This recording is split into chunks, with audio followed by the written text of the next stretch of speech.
Okay, now, I know what some of you are thinking. Why does he have to review something like this? This is just more of that moe pandering crap that's been filling the market for the past, what, 6 years? Why don't you review something awesome? Guess what? I am. At least, I think so. My opinion has to count for something, right? Maybe? I don't know. So, time for a history lesson. In anime, moe is, well, almost its own genre, and started to explode in popularity with the introduction of shows like Lucky Star and K-On!, shows that revolve around early adolescent high school girls who go about living their lives in rather relaxed and adorable ways. Considering the massive popularity of these shows, it was only a matter of time before other animation studios wanted to cash in on this new craze, which led to quite a bit of the exact same thing coming out over a short period of time. Each new moe show was somewhat interesting and charming in their own right, but when viewed side by side with one another, they become increasingly repetitive. So what then? How does it evolve? Well, it needs to keep the same core aspects that all of these other shows have, but give it a unique twist that differentiates itself from the rest of the crowd. Begin the advancement of moe into every genre ever. Ladies, gentlemen, and others, my name is Arcada, and welcome to Glass Reflection. Today we are looking at a show that takes the core concepts of the slice of life moe kind of shows, but applies it to a group of characters that happen to participate in a particular after-school club. One that involves the operation of tanks. Yes, tanks. World War II type tanks. Tanks with big-ass cannons on them, because if Hellsing Ultimate taught me anything, it's that... You know, I'm not actually gonna go there. Regardless, Girls and Panzer. Let's jam.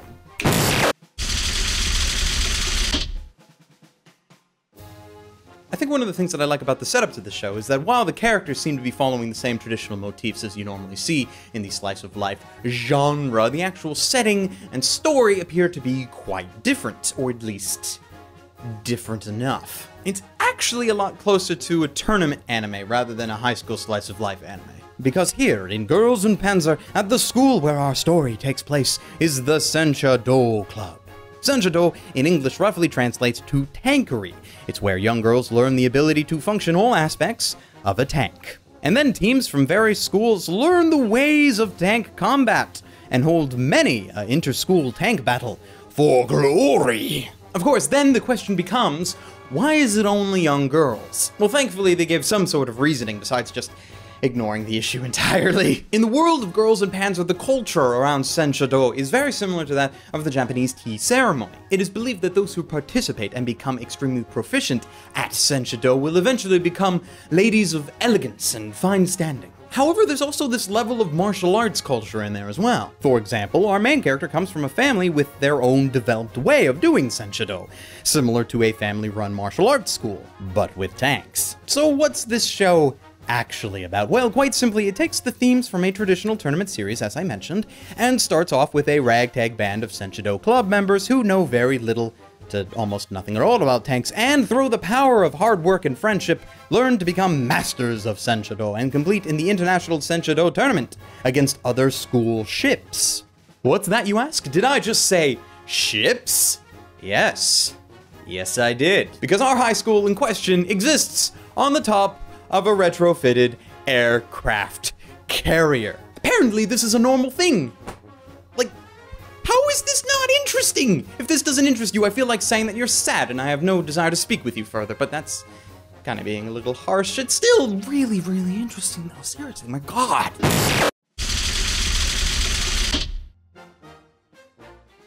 Problem I have with the characters of Girls and Panzer is actually nothing to do with the main group of characters, the ones who comprise the primary badass tank group. It's the fact that the activity of Sencha-do is very much a large group sport. It's never one tank on one tank, it's entire battalions, which leaves our hero squad to be made up of several tank groups that we know more or less nothing about. It's a problem with a lot of shows that feature an incredibly large ensemble cast. They tease you enough to show the majority of the characters, at least enough so that you get interested in them, but then they are immediately shifted to the sidelines. They're just the other tanks on the side that you are cheering for. Unless you are not cheering for them, which I suppose is a thing, and I can't begrudge you for that. That is what you want to do, and that's perfectly fine, but it's kind of like going to a screening of Jaws and cheering for the shark. Now, while all of that is happening and depressing parts of my inner nerd, something else is happening. See, I like a lot of the cast of this show, but it wasn't until after the show was over that I realized a lot of the character-specific storylines don't really end all that well, if at all.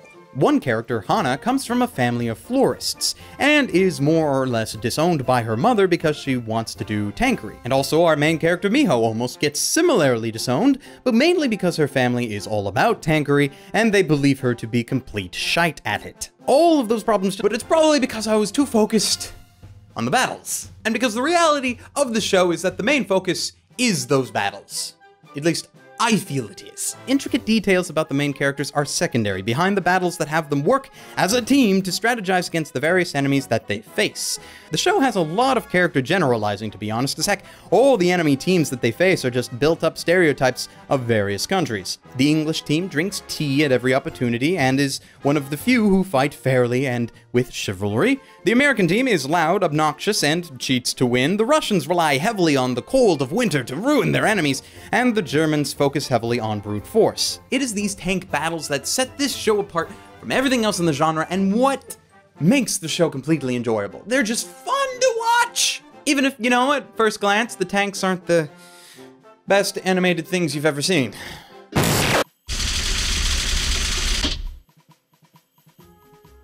If you are the kind of person that focuses heavily on the visuals when watching an anime, prepare to be slightly disappointed. Well, at least to a point. With the characters, everything is standard fare for this day and age, as it were. I say that, though what I really mean by saying that is that there's nothing in the animation that exceeds expectations, nothing that goes above and beyond what you would expect, but also at the same time is not at any point exceedingly horrible. Did that come out right?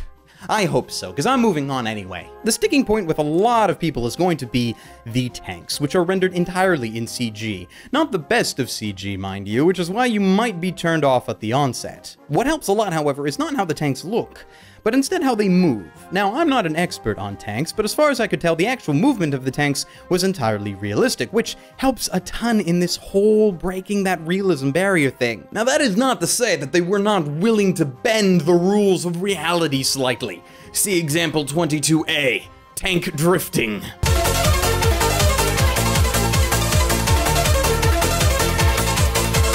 The music for the series is rather samey, but in a charming kind of way. Most of it consists of lighthearted military marches, which fit the show. The standout song, though, is actually a rendition of an old Russian war song called Katyusha, which the members of the Russian team sing as the battle begins and they ride to war. It's a brilliant rendition that truly helped to give one of these background teams some more character development besides the cookie-cutter archetypes that they all seem to be getting in relation to whatever country they are apparently from. Unless, of course, you're watching the localized version of Girls and Panzer. If you're watching it on a DVD, this is for you.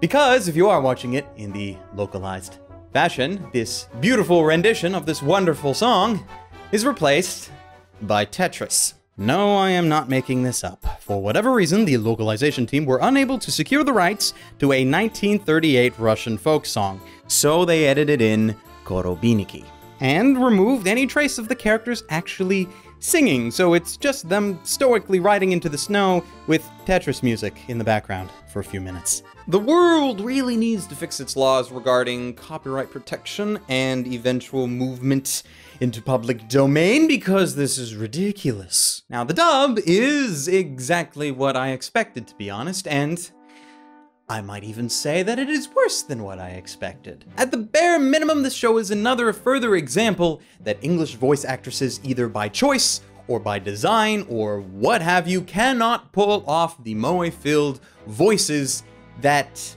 their characters look like. Apparently, I was spoiled when I watched Devil is a Part-Timer and then reviewed it, because that doesn't seem to be happening again. Now, as much as I would like to say that the dub is not horrible, it's definitely down there. Now, I don't know if there's anybody to put blame on, if that is indeed something that should be happening, but I don't think it's to do with the actresses, because while there are several of them that I've never heard of before, as is actually a good thing. I like that. The ones who I do know actually perform less than what I expected, so it's quite possible that this is more on the ADR side. But the thing and the feeling that I got from this dub, and actually the entire localization in general, going back to what I said about that one song that was replaced by Tetris, because my god, the one thing and feeling that I've been getting is that this would just seem to have been made for the sake of being made. Now, that is not to say that that was the thought process behind anybody making this dub or making this localization, but that is the feeling I'm getting. It just seems kind of phoned in a lot of the time. Now, at the very least, I can back off a bit, at least in regards to voice actresses not sounding as young and cutesy as the moe Japanese voices, because I've recently considered this to just be a fact of life, and that's not something that anybody can deal with. It's just everything else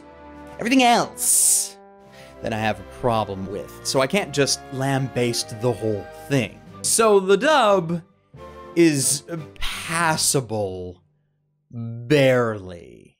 Switch to Japanese if you can.